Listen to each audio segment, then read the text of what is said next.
ഹരിത കാടാമ്പുഴ ക്യാമ്പയിന്റെ ഭാഗമായി മാറാക്കര രഘുനാഥൻ മാസ്റ്റർ സാംസ്കാരിക പഠന ഗവേഷണ കേന്ദ്രത്തിൽ കശുമാവ് കൃഷി ഒട്ടുതൈ ഉൽപാദന പരിശീലനം സംഘടിപ്പിച്ചു.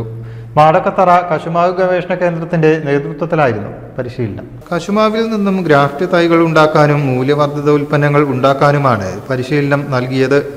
ഷെഡ്യൂൾഡ് കാസ്റ്റ് സബ് പ്ലാൻ പദ്ധതിയുടെ കീഴിൽ നടന്ന പരിശീലനത്തിൽ മാറാക്കര ആദവനാട് പഞ്ചായത്തുകളിലെ 31 പട്ടികജാതി കുടുംബങ്ങളാണ് പങ്കെടുത്തത്. മാറാക്കര പഞ്ചായത്ത് അധ്യക്ഷൻ OK സുബൈർ പരിപാടി ഉദ്ഘാടനം ചെയ്തു. പഠന കേന്ദ്രം ചെയർമാൻ V വിജയകൃഷ്ണൻ അധ്യക്ഷനായി.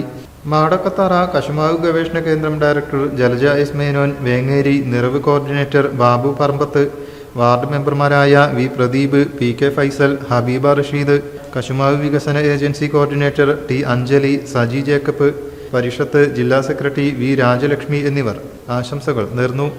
മാടക്കത്തറ കശുമാവ് ഗവേഷണ കേന്ദ്രത്തിലെ ഡോക്ടർ ആശിഷ്, ഡോക്ടർ ഡീജ എന്നിവർ പരിശീലനത്തിന് നേതൃത്വം നൽകി.